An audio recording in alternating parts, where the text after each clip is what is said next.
En abril del 82 recobraron nuestras Malvinas. Un puñado de hombres lo logró, con valor, honor y amor a la patria. Allí dejaron sus vidas por nuestra tierra querida.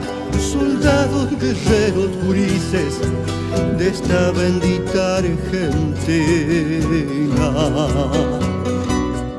Con fusil antiaéreo y avión defendieron aquel trozo de nación.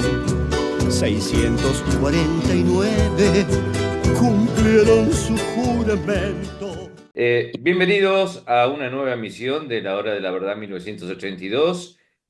Hoy para mí va a ser un placer y uno de mis mejores entrevistas y entrevistados, porque él vive en Mar del Tuyú, fue y es reportero gráfico, estuvo en Centroamérica, director de muchos programas conocidos, inclusive uno de ellos con Alberto Badía. Aparte, fue periodista y quiero presentar, y escritor de 2 libros, Malvinas, Los Ojos de la Guerra, el último corresponsal en las Islas Malvinas, y Alerta Roja, 2 emisiones realmente imperdibles. Y ahora sí, lo voy a presentar. Él es Eduardo Rotondo, veterano de guerra de Malvinas. Gracias, Daniel, por invitarme y gracias, bueno, por la presentación y gracias por mantener la causa Malvina presente. Vos sabés que todos nosotros, los que estuvimos de una o de otra manera involucrados en el conflicto bélico del Atlántico Sur, lo importante es seguir llevando la memoria de los 649 héroes que dieron la vida por la patria. Y es una forma de, en este programa, de poder llevar los testimonios de cada uno de los que ha participado en diferentes aspectos y ámbitos del conflicto. Pero hay una profesora, Rosa Montesino Díaz, profesora de Historia Militar, profesora de la Escuela Superior de Guerra y aparte investigadora y, entre otras cosas, embajadora del Vaticano, que te manda un saludo y es el siguiente. Estimado Daniel, sobre todo un gran periodista, un hombre que lleva a fondo la historia de Malvinas, el archipiélago que nos causó y nos sigue causando una espera con dolor y hasta con lágrimas por nuestros caídos en el conflicto bélico. Deseo que le hagas llegar a tu entrevistado, una muy célebre persona de prensa de Argentina, al señor Eduardo Rotondo, excelente y calificado corresponsal de guerra que durante la Guerra de Malvinas representó la voz y la prensa de los argentinos y sobre todo de las Fuerzas Armadas en prensa, Fuerzas Armadas en la voz. Mientras combatían, el señor Eduardo Rotondo era la voz del pensamiento militar, patriótico y del pueblo, de la civilidad patriótica que estaba esperando los resultados y que día a día, instante a instante, él mantenía la llama de la información fidedigna de todos los hechos que venían sucediendo desde la madrugada del 2 de abril hasta después del 14 de junio. Estábamos informados de acuerdo al mecanismo que aplicaba como corresponsal de guerra para actuar en la misma y actuar a fondo en la investigación de hechos que luego brindó a nosotros los argentinos. Reconozco en su persona todo ese sacrificio que no era un juego ni una movida, ni correr con una cámara de un lado a otro, tampoco era eso. Era ser parte de la tropa, era ser, ante cualquier cosa que aconteciera en el bombardeo que los ingleses hacían sobre nuestras Islas Malvinas, allí estaba presente, y sobre esas tierras, sobre esa turba malvinera, ahí se desplazaba Eduardo Rotondo. Entonces, pongo de manifiesto que el sacrificio que llevó a cabo durante el conflicto bélico, durante todo ese momento difícil, y que lo hizo a conciencia y con un total profesionalismo. Bendita la hora que estuvo presente y bendito el momento que vivió, a pesar de los sinsabores, porque no son todas flores, a pesar de la rudeza y los sinsabores que habrá vivido, que seguro los ha vivido, y con todo lo que habrá visto, que sus ojos han visto allí. Soldados que agonizaban, soldados que morían, soldados malheridos. Soldados, cuando digo soldados me refiero a todos, oficiales, suboficiales, soldados conscriptos. Quiero poner de manifiesto este verdadero sentir de mi parte, de mi parte. Los historiadores militares valoramos muy bien, porque el corresponsal de guerra es el que transporta, el que lleva consigo el documento de la vivencia, el documento de los hechos. Es más, el corresponsal de guerra, sin quererlo, ante los hechos que consuman, se transforma en el protagonista madre de la situación, porque atraviesa el momento, porque para que el corresponsal de guerra tenga el elemento fidedigno de los hechos, solo se transforma en un protagonista más. Y de esa manera puede transmitir, traduciendo los hechos que acontecen. Y para ello hay que tener valor, coraje, piel, sentimiento y patria.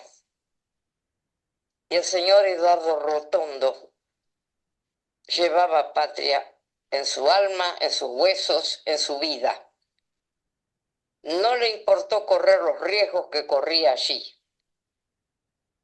Sin embargo, gracias a él tenemos las vivencias exactas de muchos hechos acontecidos, donde algunos otros han querido jugar con la tarea que no podían representar. Porque el señor Eduardo Rotondo es un corresponsal de guerra, porque para ello manifestó espíritu de cuerpo, acompañó a todas las tropas.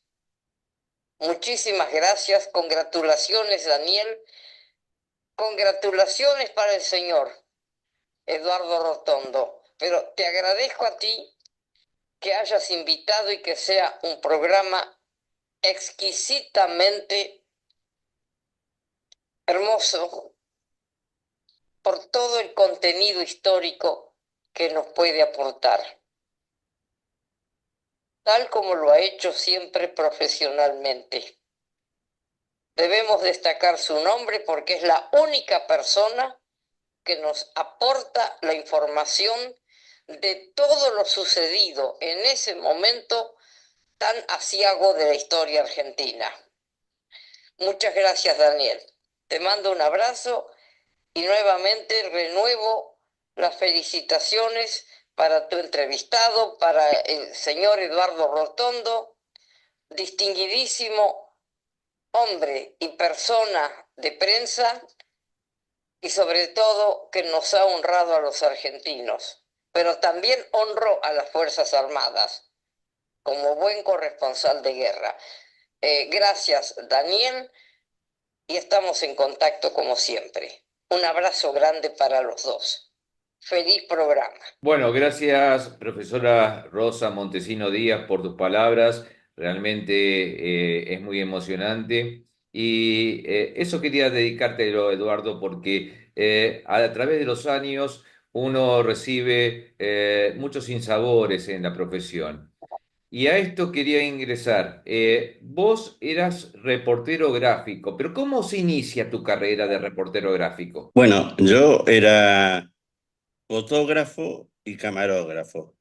Eh, en el año, a fines del 77, una agencia de noticias se crea una agencia de noticias y estaba pidiendo gente afín al tema periodístico para poner corresponsales en distintos países. Así que habían mandado gente a España, había gente en Francia, en Estados Unidos, y quedaba solamente la vacante de Centroamérica. Así que me presenté, bueno, presenté mi pequeño currículum, fotográfico y fílmico. Yo soy diseñador publicitario y bueno, dijeron, bueno, está bien, vas a ir a Centroamérica. Pero para ir a Centroamérica tenía que cumplir un requisito. Así que en el primer mes de 1978 fui a Campo de Mayo porque en aquel entonces el curso de corresponsal de guerra se hacía en forma individual. Uno podía hacerlo en ejército, podía hacerlo en marino, podía hacerlo en fuerza aérea.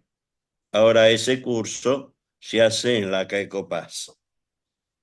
Yo elegí el ejército porque yo había hecho el servicio militar en el ejército. Así que me sentía más cómodo ahí y realicé el curso. El curso era casi parecido a lo que está haciendo ahora. Es un curso de 5 días, muy activo, pero en aquel entonces se ponía más énfasis en lo que estaba ocurriendo en casi todo el mundo, que era la guerra de guerrillas. Así que bueno, una vez que terminé el curso, me mandaron a Centroamérica. Terminé parando en Guatemala. Fui solo. Eh, Me costó mucho trabajo poder entrar, no al país, porque ni bien entré tuve que ir a acreditarme como corresponsal de guerra. Y la gente se preguntará por qué hay que ir a acreditarse. Bueno, porque para ser corresponsal de guerra uno asume compromisos que no asume un periodista común o un periodista asimilado.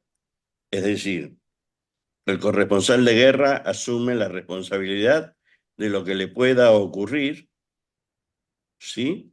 Y el Estado o el país a donde está no se hace responsable. Pero tiene el beneficio de que el corresponsal de guerra puede estar entre medio de la tropa sin problemas. Esto acarrea una cuestión negativa, que es que si uno es tomado prisionero, es tratado como un soldado más. Así que bueno, pero Centroamérica era totalmente diferente a lo que fue la guerra de Malvinas. Allá era una guerra de los gobiernos, que en aquel entonces los tres países que yo cubrí, que era Guatemala, Nicaragua y El Salvador, la guerra era la guerrilla contra el gobierno militar. Cada uno era, aunque los países están muy pegados, totalmente distintos, tanto en su accionar como en la forma de actuar. Y era muy difícil poder meterse y contactarse. Tal es así que la primer parte, cuando lo hago en Guatemala, habían pasado 15 días y no lograba ni una sola nota. Cuando yo llegaba a los lugares ya todo había pasado porque eran situaciones muy rápidas. Hasta que se presenta en el hotel una persona y me dice, mira, sabemos que vos estás trabajando para la televisión argentina, pero no te conocemos. Dice, te vamos a hacer una prueba. Te vamos a dar un día, te vamos a llamar acá al hotel, una cadena de hoteles importantes, porque por lo general por ahí es por donde se mueve la prensa, y te vamos a decir para que cubras un evento. Bueno, como a los 2 días me llaman y fui a cubrirlo. Era una marcha sin mayores inconvenientes, pero llamé por teléfono a Buenos Aires y le dije a Horacio La Rosa, que era el productor de 60 Minutos, mirá, Horacio, necesito que este material, aunque te parezca tonto, tiene que salir al aire porque ellos tienen gente en Buenos Aires que están mirando a ver si lo que yo hago realmente sale por un canal de televisión o no. Así que bueno, salió el material al aire. Me acuerdo que en aquel entonces todo mi material iba para un noticiero que llamaba 60 Minutos. Y a partir de ese momento la cosa cambió. Así que había que tener un balance entre lo que uno firmaba con el ejército y lo que firmaba con la guerrilla. En el caso de Guatemala, el reclamo era el reclamo de los mayas que estaban reclamando que les devuelvan sus tierras, ¿sí?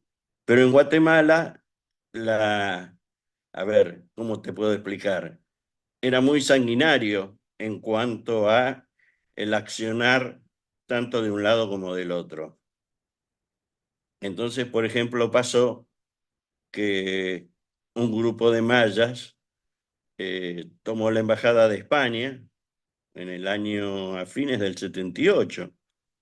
Y el embajador español, por supuesto, los recibió para reclamar las tierras que estaban pidiendo, y el gobierno de turno decidió desalojar la embajada. No tuvo mejor idea que tirar granadas de fósforo. Eso significó que se prendiera fuego la embajada en pocos minutos y que las personas que estaban adentro quedaran así como estaban, este, incendiadas, prendidas a fuego, carbonizadas. El único que se salvó fue el embajador, que estaba en el primer piso, y me acuerdo que la imagen era muy fuerte porque estaba gritando desde la ventana del primer piso y por encima de él salían las llamaradas de fuego, ¿no? Y salía con todo el pelo chamuscado y todo. Pero bueno, fue una nota muy fuerte porque como era uno de los pocos extranjeros que estaba ahí, ellos todavía no tenían manera de controlarnos, y en cuanto se pudo entrar, entré y me encontré con una imagen fuertísima y dantesca, a tal punto que, por ejemplo, había una secretaria sentada en una máquina de escribir y así era como yo la encontré.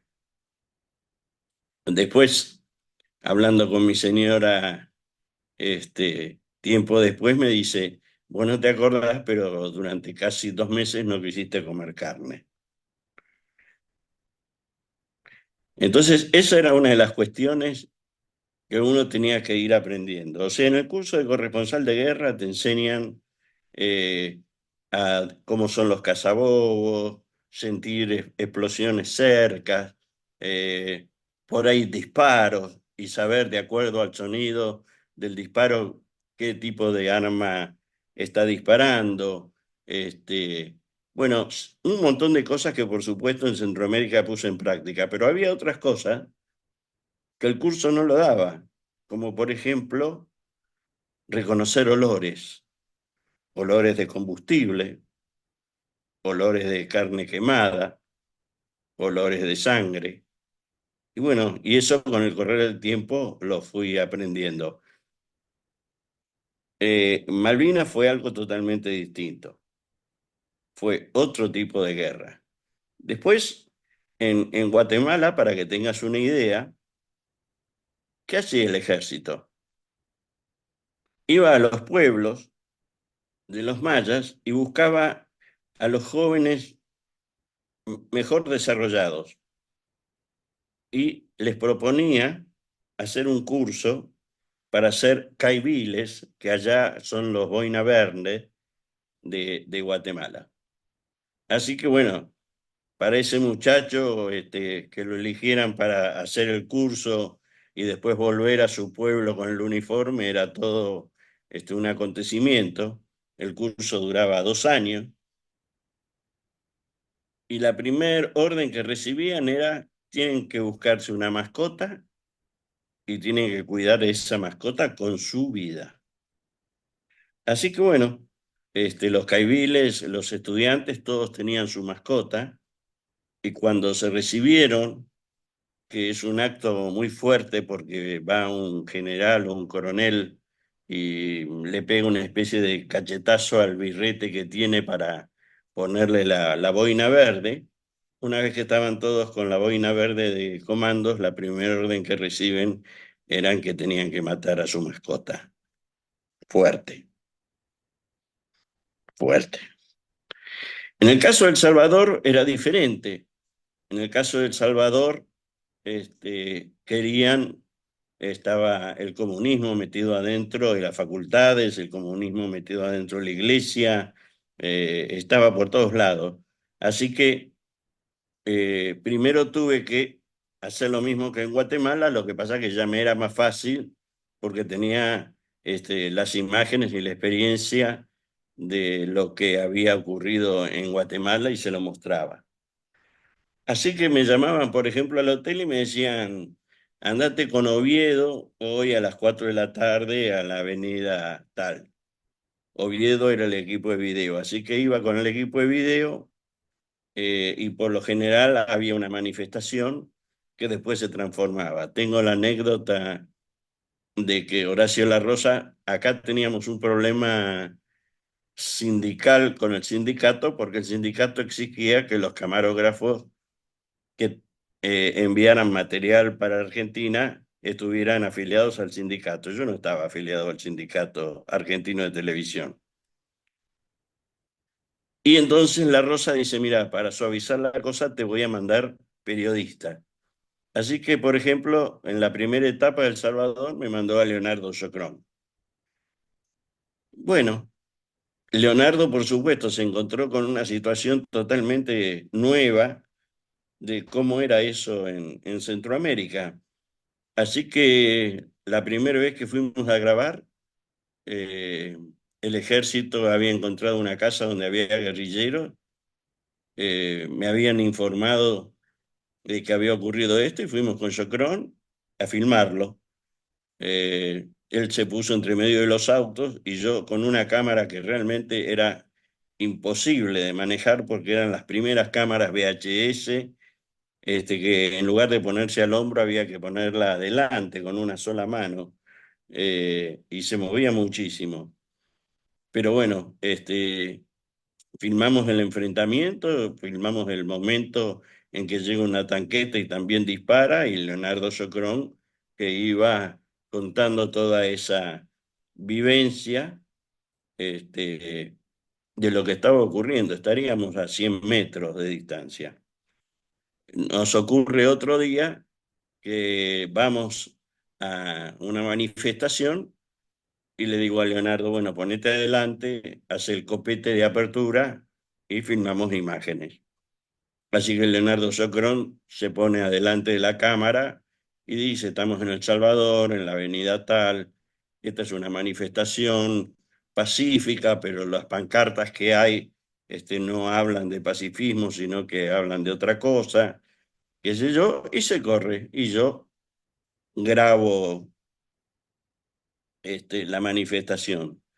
Bueno, de repente, corto, nos quedamos esperando a ver qué pasa, y pasa alguien por al lado mío y me toca, y me dice: ahora. Así que le digo a Socrón: mira, ponete adelante, yo prendo la cámara y que sea lo que Dios quiera porque algo va a pasar.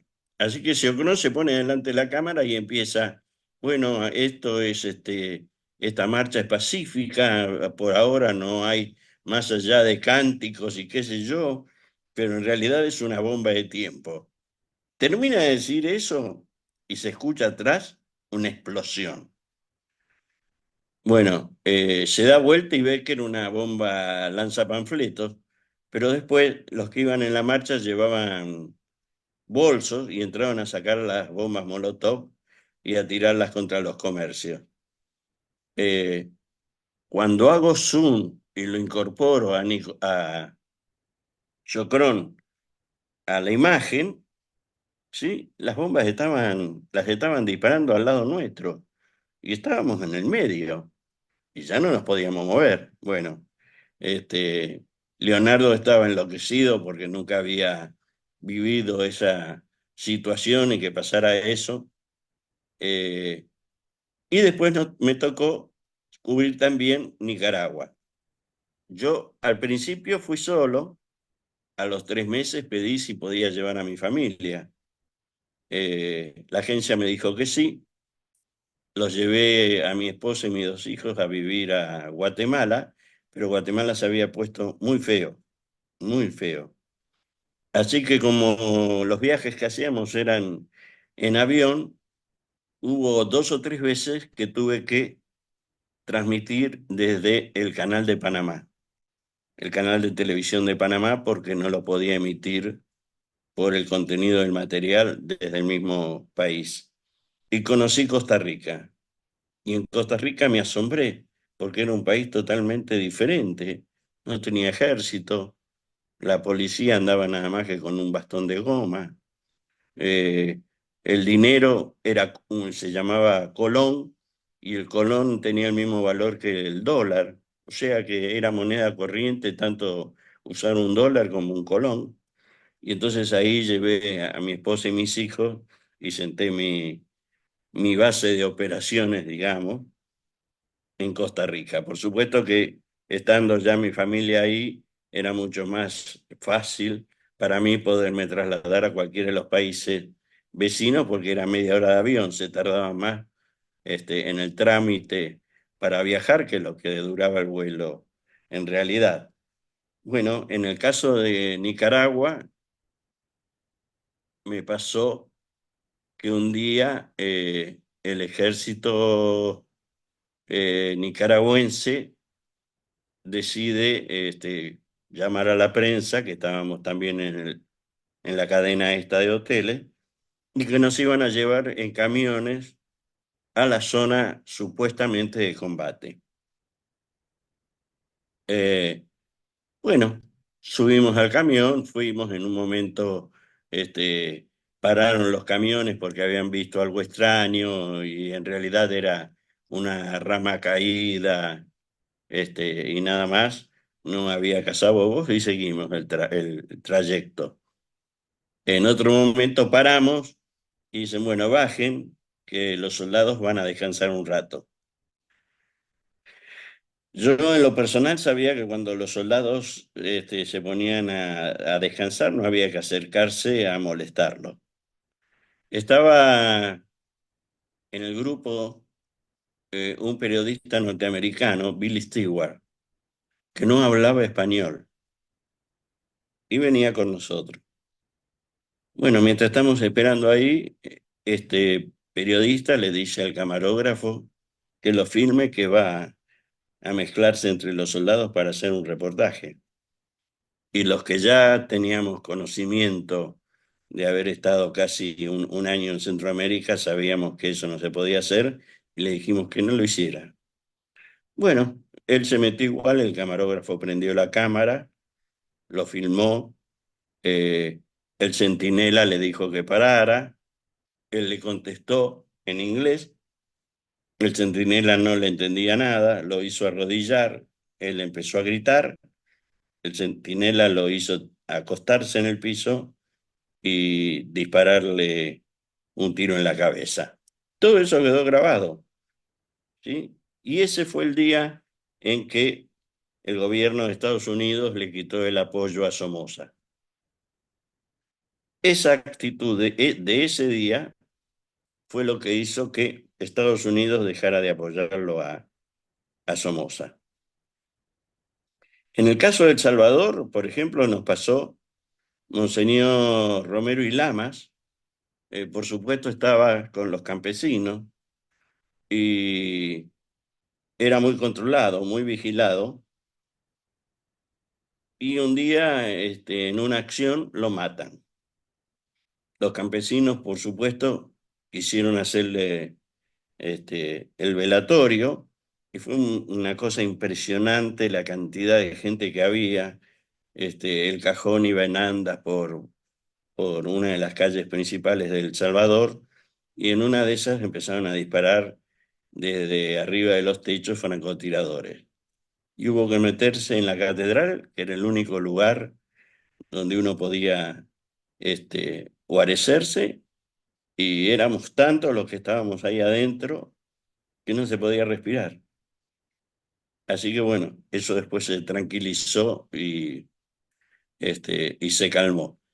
Y una de las cosas que me quedó de Centroamérica es que más o menos cada 2 o 3 meses me llamaban de la agencia y me decían, tómate una semana de vacaciones.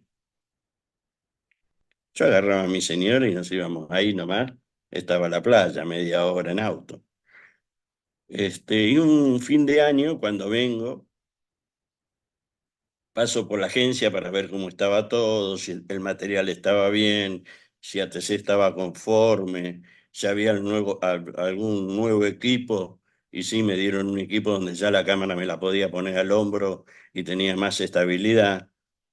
Y entonces le digo, che, yo les quiero hacer una pregunta, ¿por qué cada 3 meses me dicen que me vaya una semana de vacaciones?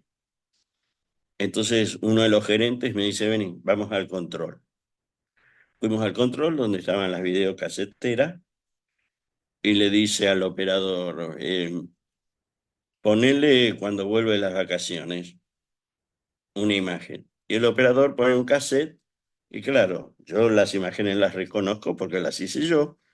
Y me dice, ¿a cuánta distancia estás de lo que está pasando?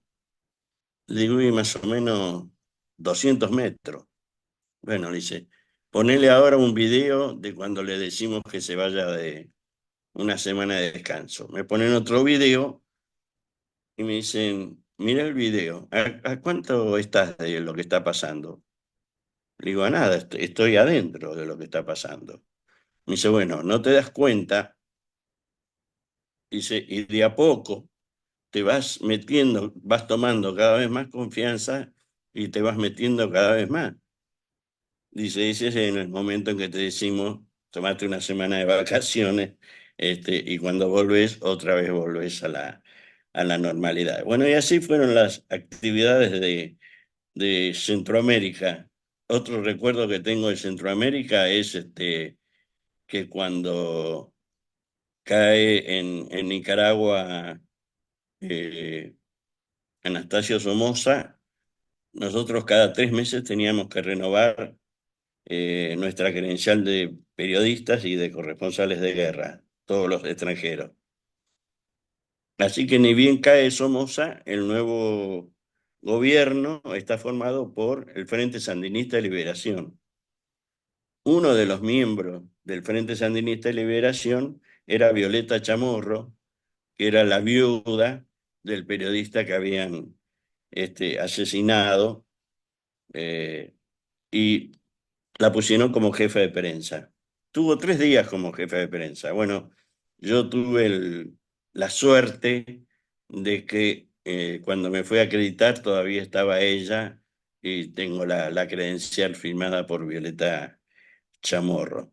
Así que bueno, esas son algunas de las historias de lo que pasaba en Centroamérica y era totalmente distinto a lo que me ocurrió después. Eduardo, quiero contar algo que es anterior a tu viaje a Centroamérica como reportero gráfico. Y creo que un comisario fue el que te contrataba para hacer determinado tipo de trabajos. Sí es, bueno, yo trabajaba en una casa de fotografía donde hacíamos fotografía social, publicitaria, y ahí hacíamos fotografía y video en el caso de los casamientos y todo lo demás.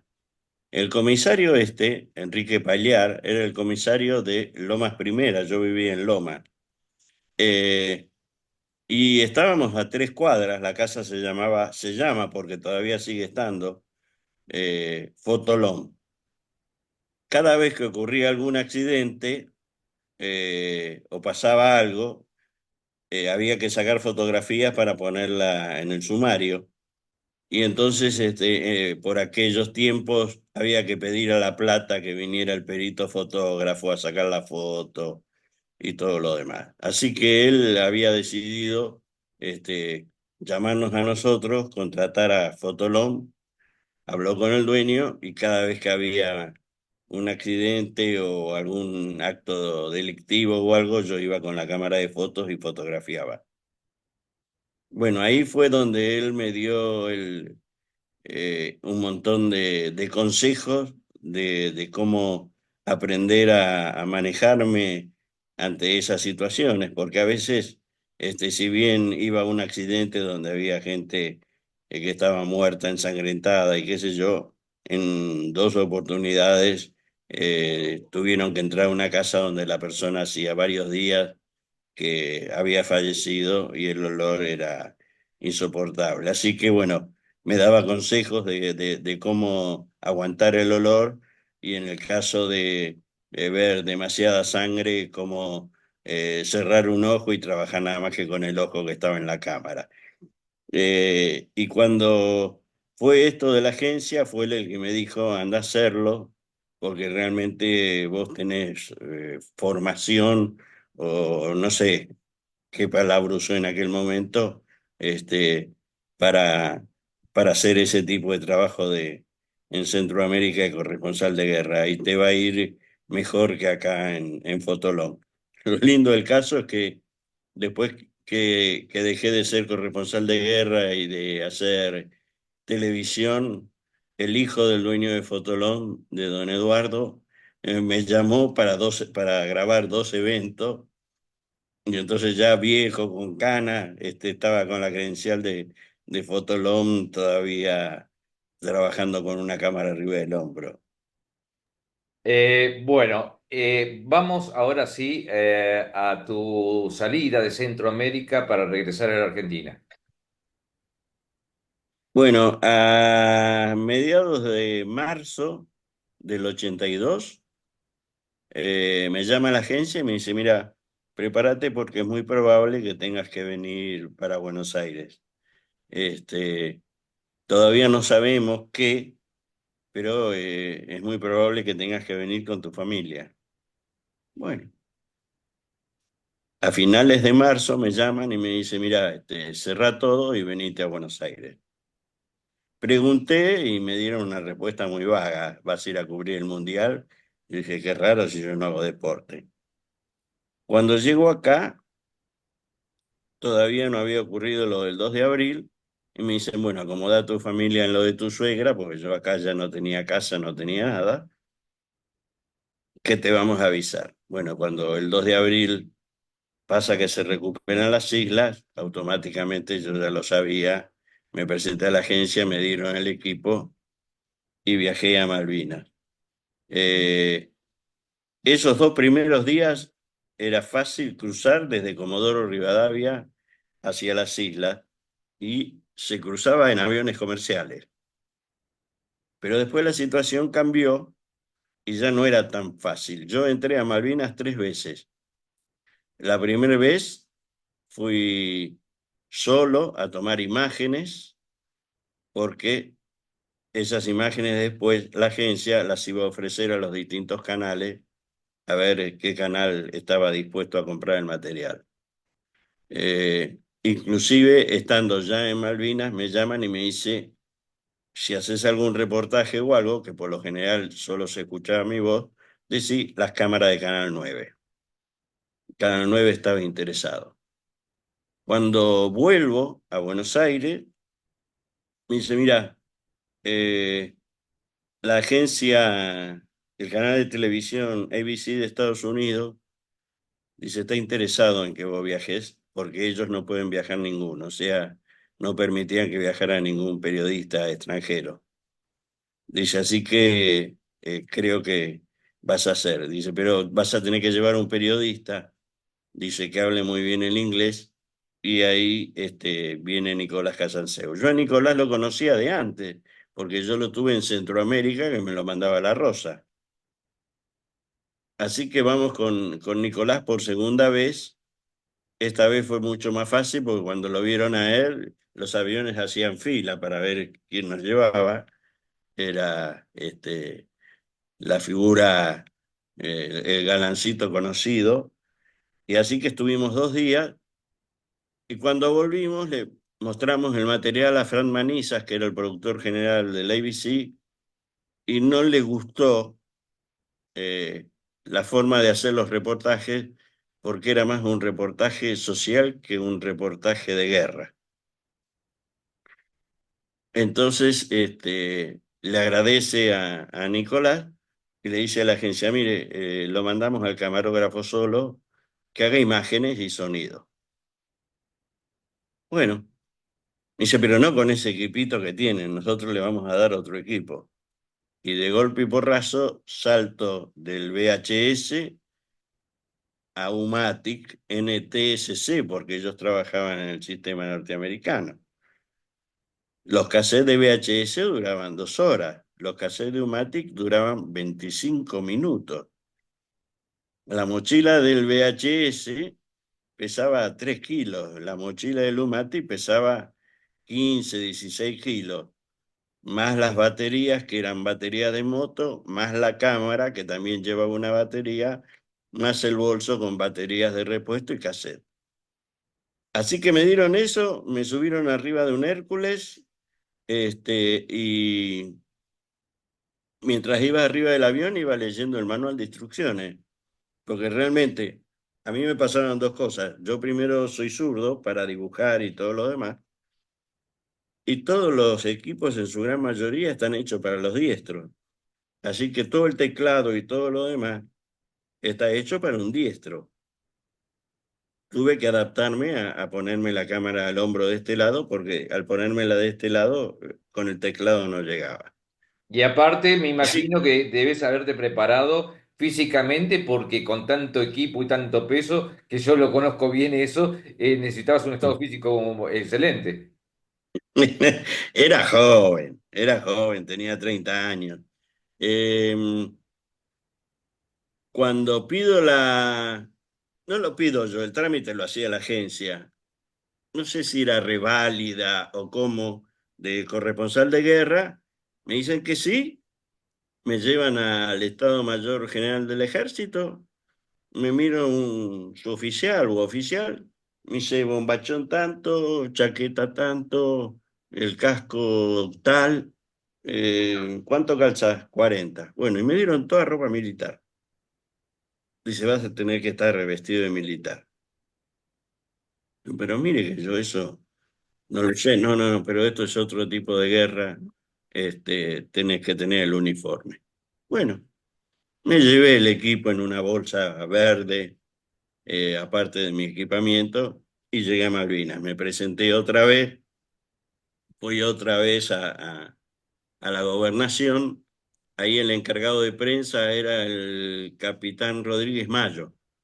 Y entonces presento mi nueva credencial de corresponsal de guerra y le digo, mire, vengo para quedarme, voy a trabajar para una cadena norteamericana, y ya estoy como corresponsal de guerra real porque me dieron hasta la ropa militar. Bueno, quedó ahí la certificación y me di cuenta a los 2 primeros días que salía con la ropa que estaba mal mirado por los Kelper. ¿Sí? Estábamos hablando del mes de abril, todavía no había ocurrido nada.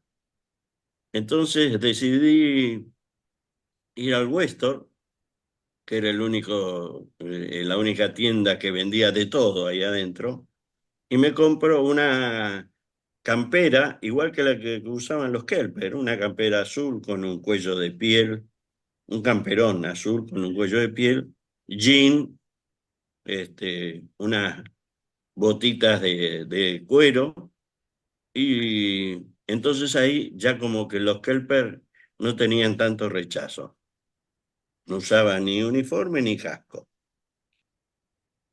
Así que empezamos a grabar y a mandar material. Ya no decía nada, yo solamente grababa. Por ejemplo, grabé el día que el mayor Castañeto y el padre Piccinalli bendicen la bandera de ceremonia para los comandos y se la entregan a Nadón, que era el abanderado, y todo ese material lo mandaba a través de los aviones Hércules. El piloto corría así el vidrio de costado, la escotilla de costado, y nos daba, porque ahí sí estábamos todos.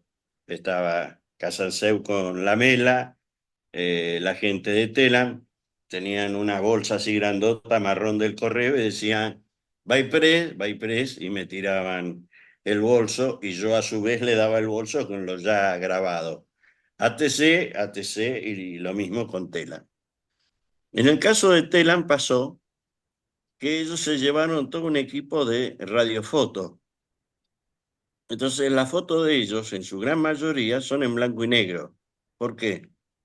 Porque se alquilaron una casa por separado, convirtieron el baño en laboratorio, revelaban en el momento y mandaban la radiofoto en el momento. Ahí estaba Pérez Eh, Andrade. Diego Pérez Andrade, García Maló, primero estaba un fotógrafo, Von Hestein, creo que era un plato, porque ese fotógrafo fue 2 días antes del 2 de abril y fue a fotografiar la naturaleza de Malvinas, a tal punto que después tuvo que salir de testigo, y está en la fotografía, cuando el gobernador británico firma delante de Menéndez la entrega de las islas. Hasta ahí estaba todo bien. Cada vez que venía un avión con alguna personalidad, nos avisaban, nos llevaban hasta el aeropuerto y grabábamos a la personalidad que llegaba, sea Lamidoso, sea Anaya O el mismo Galtieri. Pero ¿qué pasa? Ese avión iban todos los periodistas con el personaje, bajaban, filmaban, y cuando ese personaje se iba, se volvían a subir al avión y se volvían para Comodoro Rivadavia. Así que lo que estábamos casi siempre solos era Telam, ATC y yo. Cuando el 1 de mayo ocurre el primer ataque, Menéndez recibe una orden de que no entra ni sale ningún periodista, que solamente quedan los periodistas que son argentinos y que representan al Estado argentino, es decir, ATC y Telam. En mi caso, Menéndez le dice, mire, tengo un argentino que está trabajando para la cadena norteamericana. Y entonces de Buenos Aires, cuando averiguan mis antecedentes, dicen, bueno, está bien que trabaje para el norteamericano, así no tenemos el compromiso de darle nosotros el material, pero que tenga en cuenta que va a estar trabajando para el enemigo. Es decir, que me habían tirado una responsabilidad por la cabeza porque había cosas que yo no podía mostrar, porque si no les estaba adelantando, por ejemplo, dónde estaba instalada la misilera de los Tiger Cats, o por ahí lo del famoso, lo del Roland. Entonces yo decidí que en lugar de mostrar la parte bélica, mostrar la parte humana, porque me llamó la atención no solo los oficiales y oficiales que estaban súper chochos porque estaban haciendo esa patriada, sino que los soldados estaban también sonriendo. No tengo una sola foto de ningún soldado con cara triste o con cara de amargado. Entonces Menéndez me llama y me dice, bueno, usted se va a quedar, se quedan ustedes nada más, y usted me dijeron esto y esto y esto, que es lo que tiene que hacer y lo que se tiene que cuidar. Y que por ahí de Buenos Aires le piden algún tipo de imagen que haga, porque norteamericanos que automáticamente en el Sheraton lo pasaban ellos y a las 3 horas se lo daban a los franceses, a los ingleses, a los españoles, a todos los demás, se lo vendían. Así que bueno, una sola vez recibí un pedido de Buenos Aires a raíz de esto de la entrega de la bandera y cuando el padre Piccinelli la bendice, que a los norteamericanos les interesaron los comandos. Claro, eran los profesionales. Entonces me dice, pegátele a los comandos y fíjate todo lo que podés hacer de los comandos porque les interesó. Bueno, así que entré a meterme con los comandos y estábamos todos los días ahí juntos, aparte de grabar otras actividades. Bueno, hay Lamentablemente, algo que a mí me constaba, es que vos siempre querías sacarlo al Seineldin y Seineldin no quería, él quería que saque su gente. claro, pasaba eso. Un día vamos supuestamente había dos frentes de combate. Un frente de combate era el aeropuerto y el otro frente de combate era que a mitad de la guerra los ingleses desembarcaron por cercarlo. Yo sabía que de ocurrir un desenlace, los ingleses no iban a venir por el aeropuerto, porque lo que ellos querían del aeropuerto era destruirlo para cortarnos todo tipo de conexión. Así que cuando salíamos a la mañana del hotel, y explico por qué íbamos a un hotel, porque yo a la noche tenía que cargar las baterías, antes voy a contar una pequeña anécdota. A la noche teníamos a este capitán Rodríguez Mayo que le habíamos puesto el interventor. Estábamos la Mela y yo. Así que Rodríguez Mayo decía, a ver, quiero ver lo que grabaron. Le poníamos en el Bifander chiquitito los grabados. Decía, esto no hay que borrarlo. No, pero mire, si lo borramos perdemos el pulso y lo que está grabado a continuación se borra. Hay que borrarlo. 3 días así. Hasta que le digo a la Mela, mira, vamos a plantarnos al oficialito y decirle que se sigue que joder, que siga él solo mandando información porque así no podemos trabajar. O que nos diga qué es lo que no podemos hacer. Así que bueno, lo enfrentamos y le preguntamos, y dice, ¿sabe lo que pasa? Dice que ustedes cuando hacen un reportaje, el soldado dice, soy el soldado fulano de tal del regimiento 7, desde acá, desde Monte London, y está dando toda la información. Y le dijimos, pero ¿eso era todo? Dijo.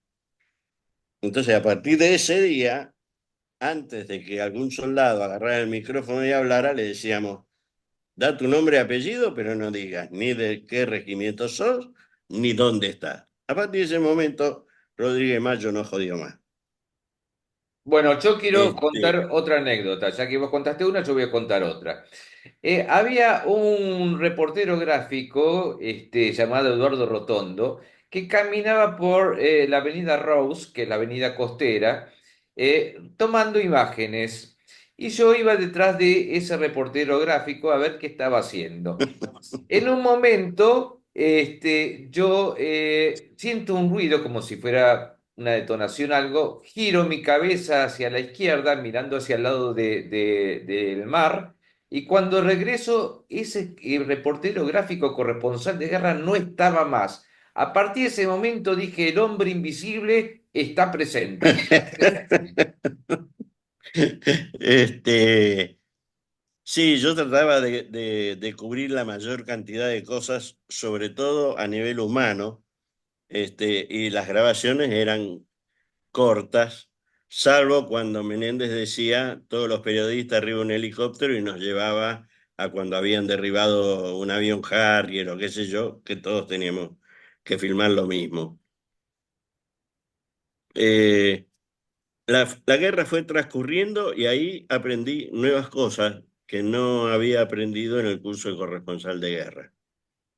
Porque, por ejemplo, la flota británica se puso a la distancia que los cañones argentinos no podían disparar Y a la noche, porque cobraban doble, ellos eran profesionales con sueldo, se ponían todos en hilera, así los barcos de costado, y entraban a disparar. Y entonces las dos primeras bombas eran las peligrosas. La primera porque al caer marcaba hasta dónde llegaban las bombas. Y había que esperar la segunda bomba para ver si caía para este lado o si caía para el otro lado. En cuyo caso había que correrse de esa línea, porque si no iba a ser alcanzado por una bomba. Realmente el cañoneo naval duró desde el 3 de mayo hasta el 14 de junio, todas las noches. Creo que aparte de tratar de producir bajas, lo que quería hacer era diezmar a los soldados y no lo logró. Cuando los ingleses pusieron pie en tierra, ya la situación se había puesto más difícil, porque ya sabíamos de dónde venía. Y aparte, el descubrimiento de que los ingleses estaban desembarcando se produjeron porque una sección del coronel Seyneldin estaba ahí con el teniente Esteban y de golpe y porrazo ven a todo el desembarco. Bueno, los descubren, mandan 2 helicópteros los ingleses, logran derribar esos 2 helicópteros, rompen los equipos de comunicación y regresan para Puerto Argentino para dar la novedad. Así que esa situación se produce y ya ahí estaban todos en alerta que ya el frente de combate iba a ser definitivamente toda la zona de los montes. Creo que a lo mejor un error fue haber realizado el pensamiento de que los ingleses iban a bajar en Puerto Argentino y por eso habían puesto la mayoría de las tropas en Puerto Argentino. ¿Sí? Yo creo que los ingleses venían avanzando y venían empujando para tirarnos al mar del otro lado. En el caso del coronel Seyneldin, debo hacer un reconocimiento especial porque este militar trataba a sus soldados como sus hijos. Y ellos interpretaban así. Un día me dice, vamos a ir a uno de los frentes, en uno de los montes. Dice que voy a entregar 2 guitarras para la gente que cree que nunca llegó nada de lo que donó. Era una imagen importante. Así que nos vamos hacia un monte y entonces estaba el padre, bueno, no me acuerdo ahora el apellido, que era el Regimiento 25, preparando la misa. Y Seyneldin entonces que le da al jefe de ese grupo las 2 guitarras para que las entregue. Cuando está preparando todo, me dice el coronel, venga, póngase acá, póngase acá. Le digo, no, deje coronel, que yo desde acá arriba tengo una buena imagen. Le digo, usted póngase ahí. No, me dice, yo no. Ellos. Y se corrió. Lo tengo grabado. A ver, una de las cosas que yo hacía era que cuando veía que iba a pasar algo interesante, hablaba así de costado, pero la cámara estaba prendida. Así que lo tengo grabado en el momento en que dice esa palabra. Bueno, y después los acontecimientos se vinieron dando cada vez más rápido. Los ingleses estaban sorprendidos, primero, por el accionar de los soldados, porque ellos pensaban que iban a disparar 2 o 3 tiros y los soldados se iban a rendir. Y no fue así. No vi a un solo soldado que quisiera volverse, ni a ningún soldado decir tengo miedo. Todos teníamos miedo. Sí, unos más, otros menos, Sí, pero y el la que dice lo adrenalina, contrario es porque no estuvo en guerra. pero la adrenalina que se forma en ese momento, yo siempre cuento que Los chicos a los que iban de Buenos Aires le sacaron la lapicera, la virome y le dieron un arma. Y los que venían del interior le sacaron el pico y la pala con que trabajaban la tierra y le dieron un arma. Y le enseñaron a disparar. Lo que no le enseñaron es a matar. Eso lo tuvieron que aprender sobre la marcha, porque era o te disparo y te mato, o el otro me dispara y me mata. Así que era una situación donde todos de a poco íbamos a aprender ese tipo de cosas. Después, otra de las cosas que aprendimos juntos con los soldados era que cuando los cañones disparaban, se sentía la salida de la boca del cañón, que es un sonido muy seco. Entonces uno contaba, 1, 2, 3. Si al llegar al 3 no sentía ningún ruido, había que tirarse al piso, porque ese disparo venía directo hacia donde estábamos nosotros.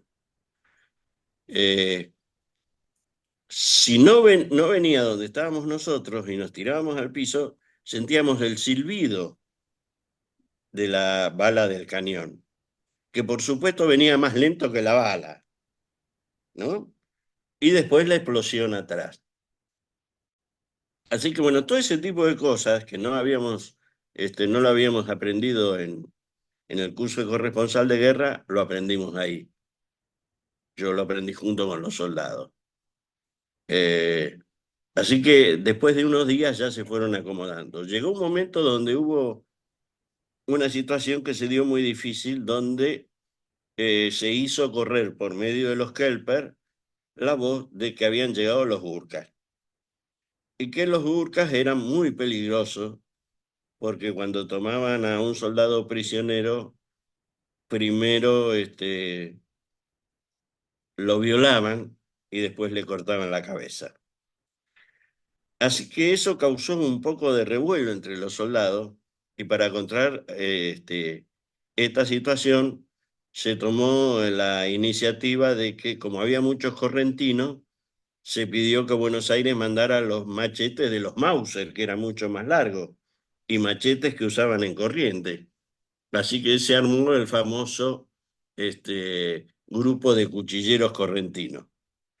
Los chicos del interior estaban adaptados a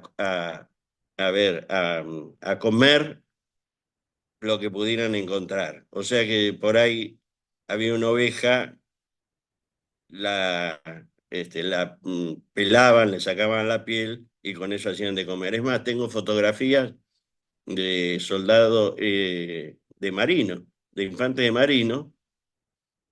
marina, comiendo torta frita.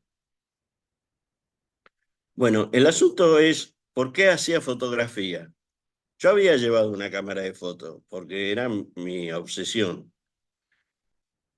Después del 1 de mayo, Revista Gente averigua quiénes estaban, y claro, estaba Telam, ATC y yo. Telam daba las fotos gratis, pero en blanco y negro. ATC no tenía fotógrafo.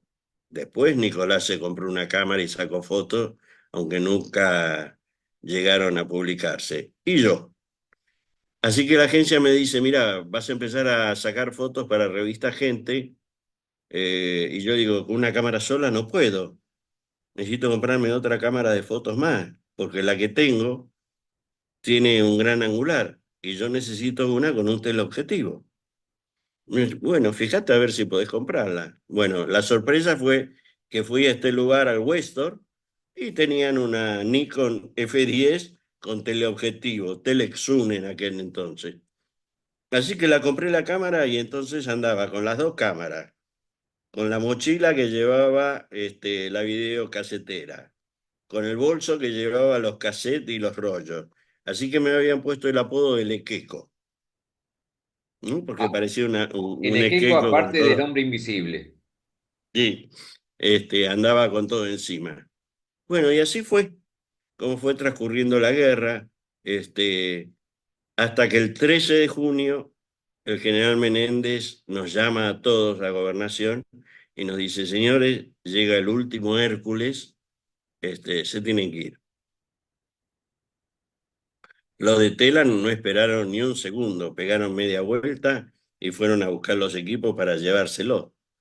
Nicolás pidió quedarse y Menéndez le recordó que él había disparado un cañón, motivo por el cual, según la Convención de Ginebra, él se convertía en un espía y podía sufrir consecuencias fuertes. Así que Nicolás se tuvo que ir y yo le recordé que era corresponsal de guerra y que no me podía obligar a que me fuera.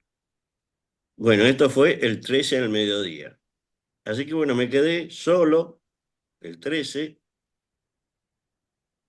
y empecé a grabar, ya las bombas caían sobre el agua de Puerto Argentino y todo lo demás, y el bombardeo era constante. Tiempo después me enteré que Nicolás llegó al aeropuerto, llegó el Hércules que llevaba un cañón Sosman, pero la gente de Telam, hasta que cargó los equipos y qué sé yo, cuando llegó el Hércules ya se había ido.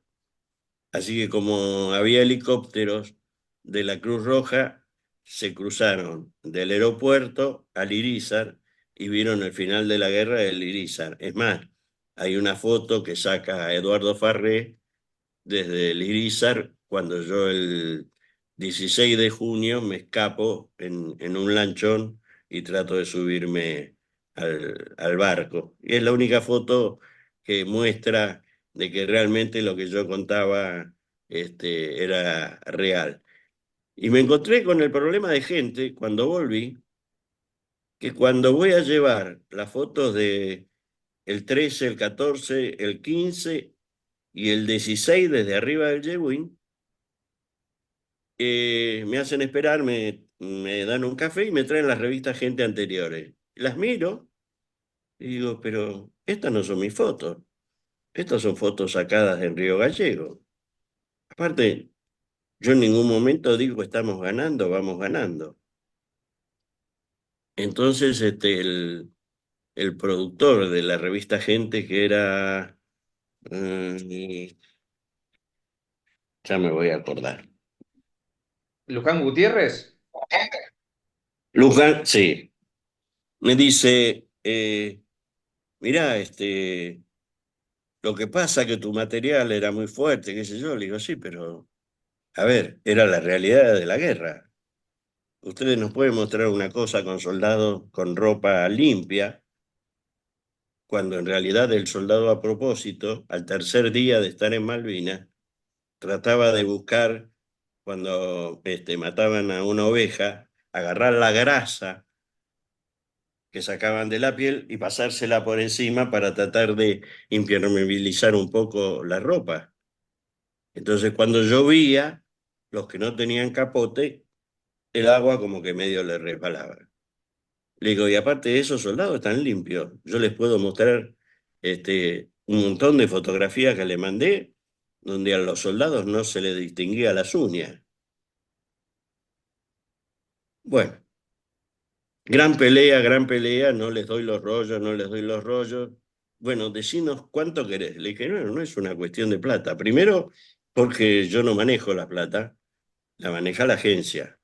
Lo miran al gerente que había venido acompañándome y dijo, el que se jugó el pellejo fue él decide qué hace con ese material.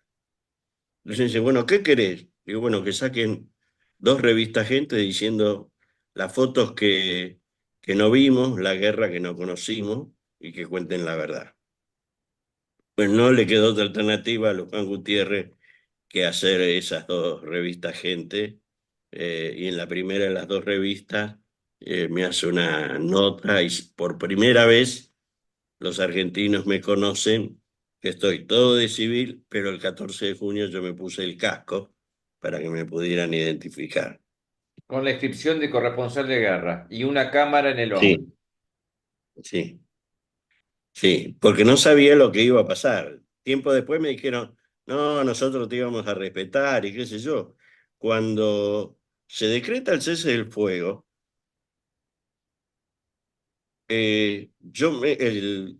se forma el cese del fuego, se hace una línea invisible que era justo la calle que llevaba al hospital. De esa calle para los montes ya estaban los ingleses. De esa calle para Puerto Argentino estaban los argentinos. Entonces se veían a simple vista. Así que decido, con la excusa de ir al hospital, de mandarme para el hospital. Cuando estoy yendo al hospital, me encuentro con dos ingleses agazapados atrás de una casa que me piden si tenía agua o chocolate. Llego al hospital, por primera vez los médicos estaban con el casco blanco con la cruz. Me dicen, estamos todo bien, si va a pasar a Buenos Aires, manda sándwich de milanesa, chorizo, qué sé yo, como medio embromando, y me vuelvo. Y me cruzo con el primer corresponsal de guerra británico, que era Matt Hastings. Estaba, en el caso de Matt Hastings, lo que había hecho era, antes de entrar a Puerto Argentino, por precaución y por temor, se quitó la chaqueta de comando británico y se puso una campera como la que tenía todos los Kelper ahí, y entró con el bastón. Ahí nos sacamos una foto cada uno y prometimos publicarla después en nuestros respectivos libros. Él la publicó en su libro y yo la publiqué en el mío. Y al ratito llegaron 20 corresponsales de guerras británicos, vestidos de arriba abajo, con la ropa camuflada, el casco lo tenían colgando de costado y llevaban la cámara de fotos. La televisión no pudo entrar el 14 de junio porque no venían en primera línea. O sea que el desfile de ingreso a Puerto Argentino que ellos habían programado se pospuso para el 15 de junio a la mañana.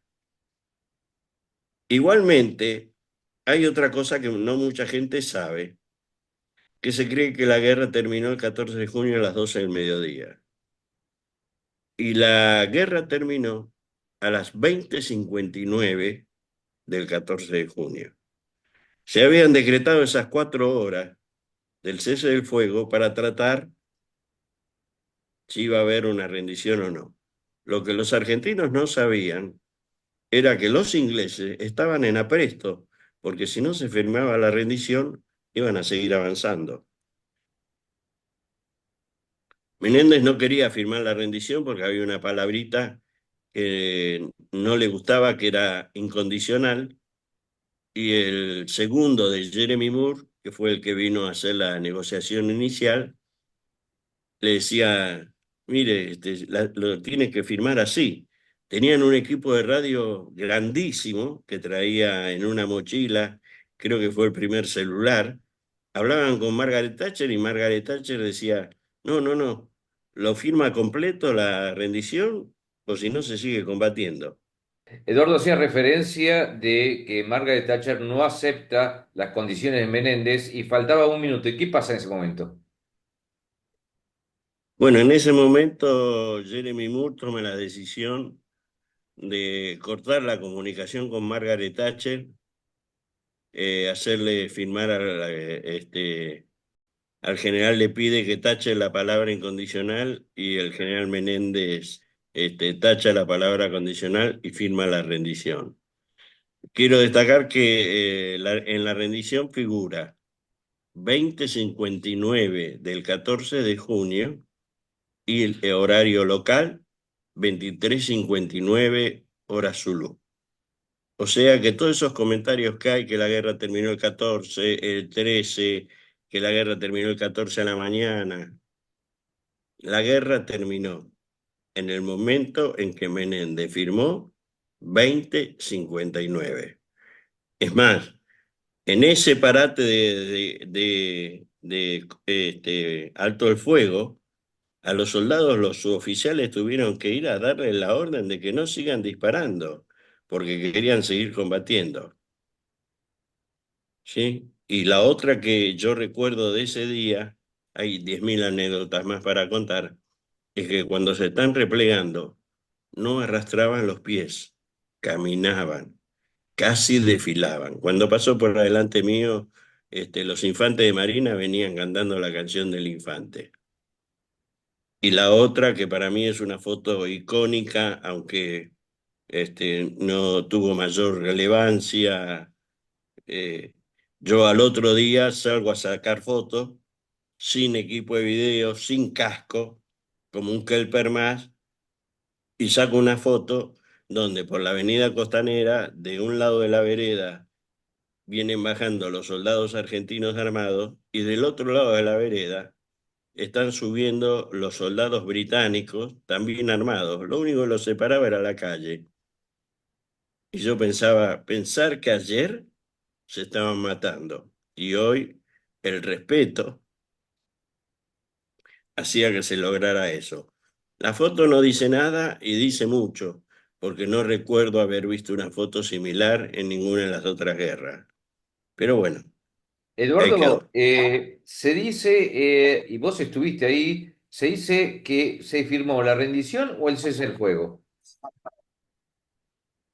En realidad, a ver, lo que se debe haber firmado es el cese del fuego, ¿sí? No una rendición. Por eso que Menéndez quería tachar la palabra incondicional, ¿sí? Cor- Yo creo que fue, aunque algunos se enojen conmigo, fue acertado haber firmado, porque los soldados ya no creían que se iba a seguir combatiendo y los ingleses iban a disparar a matar. Eh, Durante estos últimos 20 años, 1.668 periodistas murieron en zonas de conflicto o de guerra, casi 80 periodistas por año, y vos viviste una situación que no la habías comentado hasta ahora, que vos casi arriesgás tu vida a través o por el motivo de una cámara. Eh, sí, el 13 de la tarde estoy sacando fotos y los ingleses, y estoy filmando, y me voy caminando hacia la zona de los montes. Y estoy filmando, había bajado el agua de la ría, así que me bajo a la ría, que estaba abajo de la ría, estaba todo lleno de piedra, y filmo desde ahí. Y empieza a disparar un cañón, ah, y las bombas caían a 50 metros de donde yo estaba. Dije al principio, bueno, es casualidad, así que corté la grabación, retrocedí 50 metros más. Y cuando vuelvo a prender la cámara, aparentemente el reflejo de la lente de la cámara daba con el sol y los que estaban disparando del otro lado se creerían que a lo mejor era un observador adelantado y vuelven otra vez a regular y vuelven a tirar otra vez el cañón al costado mío. Bueno, así ocurrió 3 o 4 veces donde retrocedí más de 400 metros y me puse atrás del monumento que hay en conmemoración de la Segunda Guerra Mundial. O sea, el monumento está y tiene todo alrededor una pequeña parecita, y bueno, me guarecí detrás de eso, y en un momento cuando me levanto, uno me dice, ¿estás bien? Porque la bomba cayó acá al lado. Digo, sí, creo que sí, aunque sentí un golpe en el pecho. Cuando bajo la cabeza veo de que, no sé, si una esquirla o una de las piedras que estaban en la ría pegó en la cámara, bueno, me rompió la cámara, pero no me pegó a mí. Vos escribiste dos libros, Alerta Rojo y Malvinas, los ojos de la guerra. ¿Qué diferencia hay entre uno y otro, testimonialmente? Bueno, cuando llegamos al continente, todos los periodistas tuvimos que firmar lo mismo que los soldados, un papel donde decía que por 10 años no podíamos hablar de lo que había pasado en Malvinas. Los ingleses firmaron un papel que por 30 años no podían hablar de lo que había pasado en Malvinas. Pero me dio tanta indignación ver que la gente en lugar de pensar en los soldados, de ir a buscarlos cuando llegaron en los barcos, y que yo estaban hablando del Mundial. Y como que Malvinas había pasado. A eso se sumaron algunos vivos que se compraron una chaqueta, se colgaron unas cuantas chapitas de Coca-Cola de la chaqueta y salieron por las casas a pedir plata. Y los veteranos no hicieron eso. Entonces me arriesgué y con las fotos que no había publicado en Revista Gente, publiqué un libro bilingüe, la introducción, que es histórica, que cuenta por qué Argentina reclamaba las islas y por qué se habían recuperado para que esos 150 años no se cumplieran y se pudiera seguir negociando. Y el libro era bilingüe y tenía 270 fotos, 280 fotos a color. El problema era que como el costo era muy alto, en lugar de hacerlo en papel e ilustración, se hizo en papel cartulina y a los 4 o 5 años el papel le entró a ponerse amarillo. Después de eso, quise publicar un nuevo libro y no conseguía editorial. No conseguí ninguna editorial que se arriesgara a hacerlo. Conseguí para los 40 años una editorial y cuando ya teníamos todo listo, eh, no lo voy a denunciar, pero ustedes se imaginarán, alguien Y sabemos cómo es. fue a esa editorial y le dijo, si ustedes publican este libro, yo les mando una carta de documento y les incendio la imprenta. Así que bueno, no pude sacarlo a los 40 años, seguimos buscando y seguíamos encontrando que las editoriales decían que no. Argentinidad, por supuesto, iba a decir que no porque ya tenía su propio periodista, hasta que encontramos una imprenta en La Plata y tuvimos que hacer todo en secreto a tal punto que cuando se hace un libro, antes de imprimirlo, se hace lo que se llama una muestra de galera, que es una versión igual que la que va a quedar terminada, donde uno le da el último vistazo, lee y si quiere hace alguna corrección. Bueno, yo la muestra de galera no la pude ver porque el secreto era total de dónde estábamos imprimiendo el libro. Yo me encuentro con el libro el 12 de mayo del 2023 cuando voy hasta La Plata a buscar los 380 libros que publiqué. ¿Cuál es la diferencia entre un libro y el otro?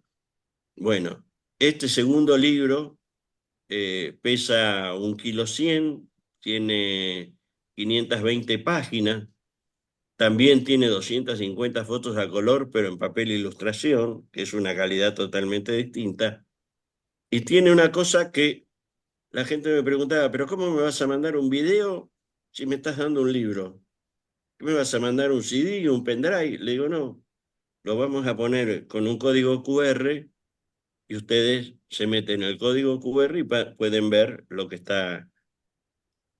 conté en el capítulo. Entonces algunos me dijeron, sí, pero si haces eso estás mostrando lo mismo que contaste. Le dije una cosa que yo te cuente. El sonido de la artillería nocturno y otra cosa es que escuches el sonido de la artillería nocturno. Una cosa es lo que yo te puedo contar del soldado Mosto que le hago el reportaje y a las 24 horas el soldado Mosto muere, y otra cosa es que veas al soldado Mosto cuando le estoy haciendo el reportaje. Una cosa es que veas, leas en el libro a, mm, no me acuerdo ahora el apellido, era un marino mercante que iba en la Isla de los Estados, único sobreviviente de la Isla de los Estados, que lo recuperan por casualidad 5 días después en una isla. Había quedado solo porque su compañero se había muerto de un ataque al corazón, el resto se había inundado, se había hundido con el bote que estaba pinchado, y le hago un reportaje. Casi no se le entiende, a tal punto que en la publicación que está en el libro, está subtitulado para que la gente lo pudiera entender. Pero el motivo de ese video era ver la cara de ese hombre. 5 días sin comida, sin agua potable, en una islita chiquita desierta. De los 4 que venían en el bote, uno se tiró al agua a mitad de camino porque el bote estaba muy pesado y desapareció. Los otros 3 volvían y de ellos, uno cuando llegó a la isla le agarró un ataque al corazón y se murió. Botaro, el marino Botaro. Entonces, por eso es que quise hacer ese libro, ¿sí? Por supuesto que el autor, porque yo no escribo libros, el autor se extendió y contó desde que yo estaba en Centroamérica y cómo fueron mis comienzos y lo que pasó después, que trabajé más tiempo para la ABC cubriendo Chile y después los programas de televisión. Lo importante era el factor Malvinas y lo importante era que la gente viera lo que nunca había visto el 14 de junio. Es un amor que uno tiene a esta profesión, tanto vos como yo, hemos vivido situaciones entre la vida y la muerte, entre el infierno y el cielo, por así decirlo. Sé que te cuesta mucho hablar de este tema, pero ¿qué te cambió la guerra? En realidad, yo esperaba que de la guerra de Malvinas Argentina cambiara, que se diera cuenta que habían luchado contra una fuerza, ¿sí? Que estaba dentro del grupo de la OTAN y que por supuesto iba a ser muy difícil ganarle. No obstante, Jeremy Moore años después dijo, si Argentina no se rendía el 14, nosotros lo hacíamos el 21. Y yo creí que le iban a dar la posibilidad a los que habían estado en Malvinas de formar una nueva Argentina. En lugar de hacer eso, los escondieron. Los suboficiales y oficiales que fueron a Malvinas, creo que ninguno o muy poco llegó al grado máximo, o sea que les cortaron la carrera. Y los soldados durante 10 años no recibieron ni siquiera atención médica. No atención del cuerpo, sino atención del cerebro. Creo que después de 10 años, en el Hospital Carrillo, al cual yo también tuve que ir, el coronel Lamadrid, que era el director de la sala de veteranos de guerra, se dieron cuenta y mandaron a especialistas a estudiar a Estados Unidos el estrés postraumático de guerra, que es totalmente diferente a cualquier otra cosa.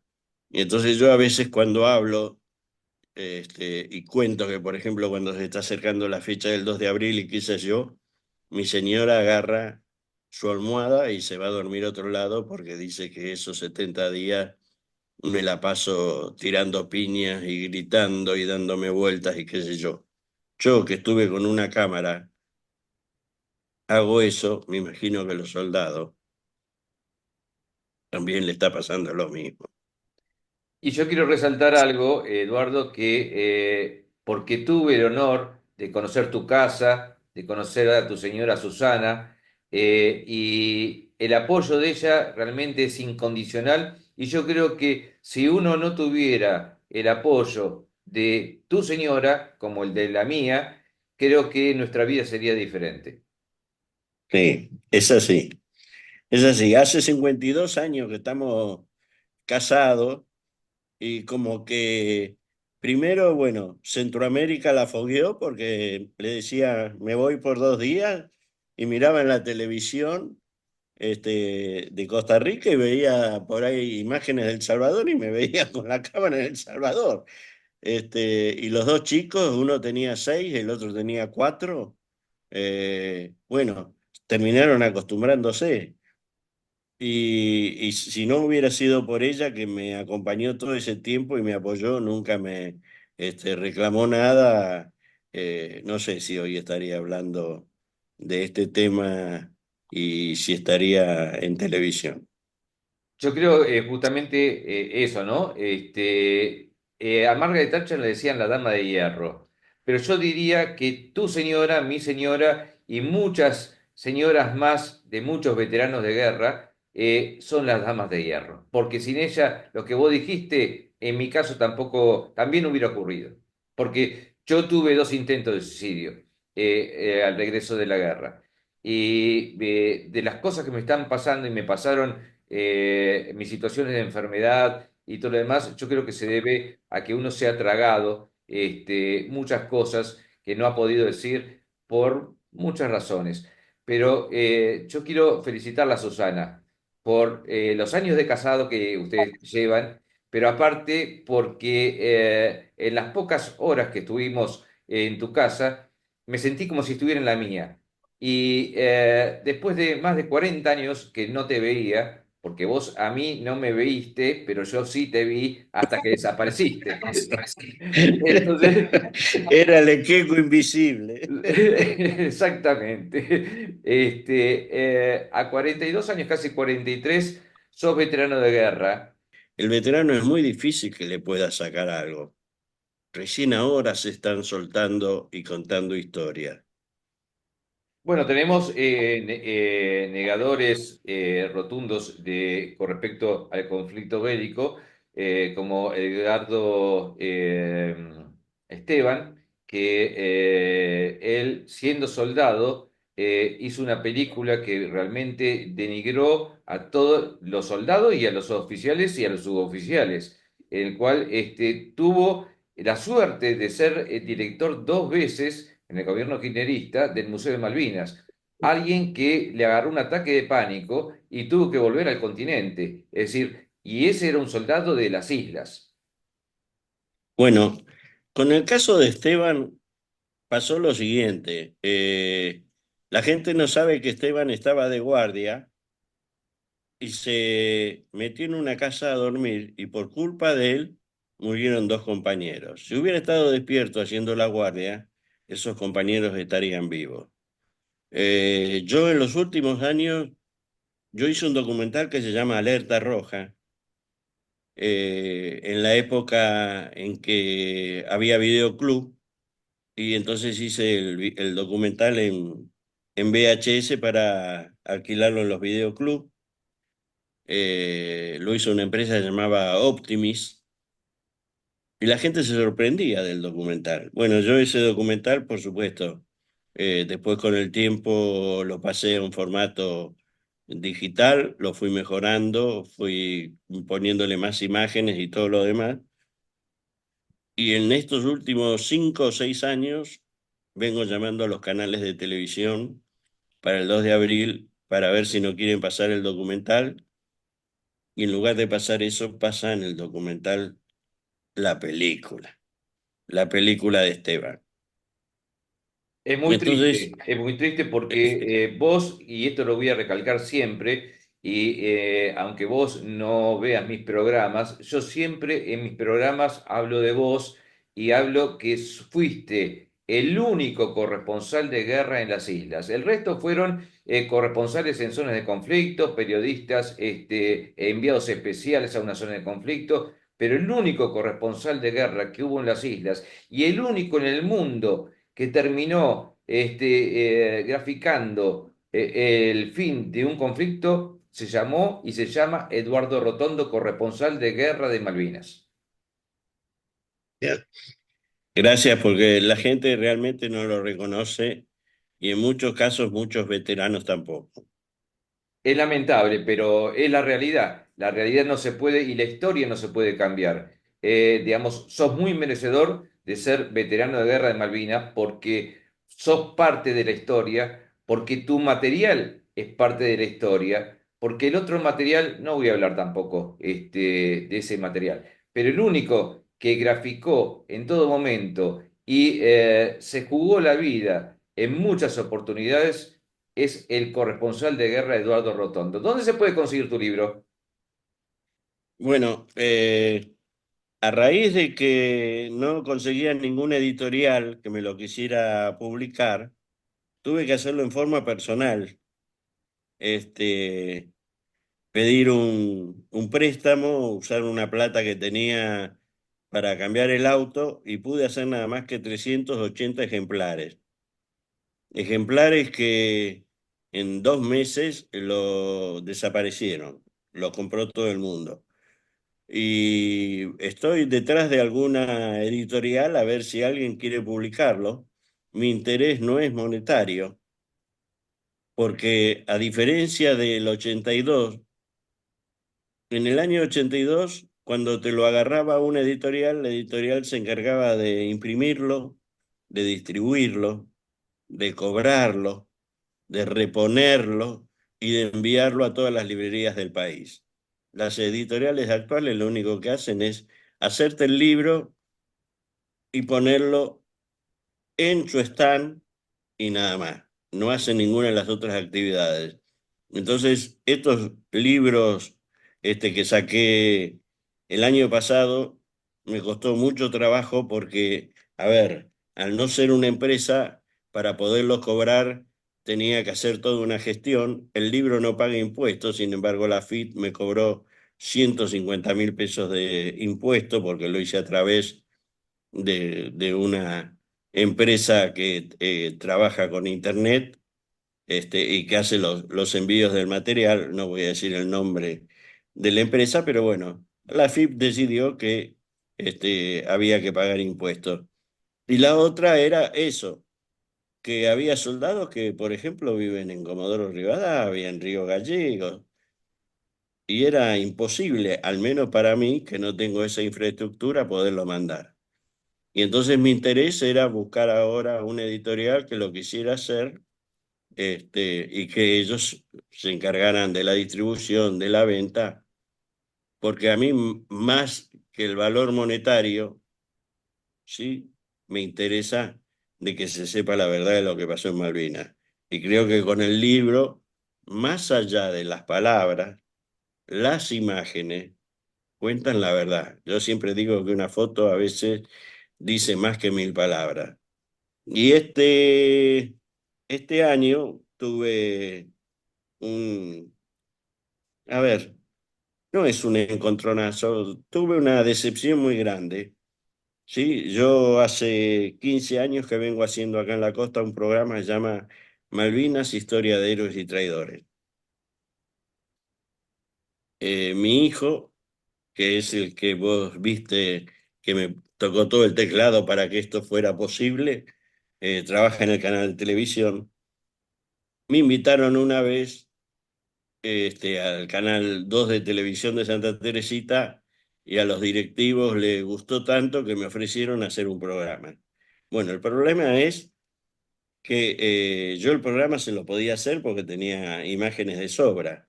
Lo que no tenía era patrocinadores y no tenía manera de pagarle de espacio. Y los directivos dijeron, no, no hace falta hacer el programa. Sí, tengo el orgullo de decir que el programa ese, siendo un programa de cable, ganó 10 Faro de Oro, ganó un premio a TVC, ganó 2 premios Gaviota Nacional, ganó eh, la estatuilla de Soldado Maciel, y la gente lo miraba, y es un canal de cable.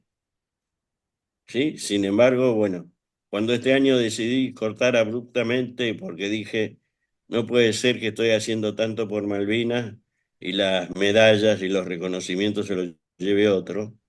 La gente, esto es un pueblito, en invierno somos pocos, me cruza por la calle y me pregunta, che, ¿por qué no seguís? Déjate embromar y qué sé yo. Me duele porque lo extraño, pero creo que ahora los que dicen que estuvieron y se quedaron hasta el final, tendrían que mostrar lo que ellos hicieron. Yo hice lo mío durante 42 años y no me arrepiento. Eduardo, a través de este programa vamos a hacer que tal vez algún editor, alguna editorial esté interesada y le pedimos, si están interesados, por favor comuníquense en el mail que va a figurar en pantalla. Y también vamos a pedirle a la FIP que no cobre ese derecho porque vos sos un historiador y como historiador no es merecedor. Y aparte, sos un veterano de guerra de Malvinas y un corresponsal de guerra. Entonces, no es merecedor que el Estado te cobre por publicar algo que es histórico. Con respecto a tu forma de extrañar la televisión o a tu programa, yo te ofrezco que cuando quieras estés en este programa que a través de YouTube llega a lugares que nosotros no pensamos hasta dónde llega, porque como es internacional, cualquiera puede ver. Ujú. Hemos recibido de Chile, hemos recibido de otros países comentarios.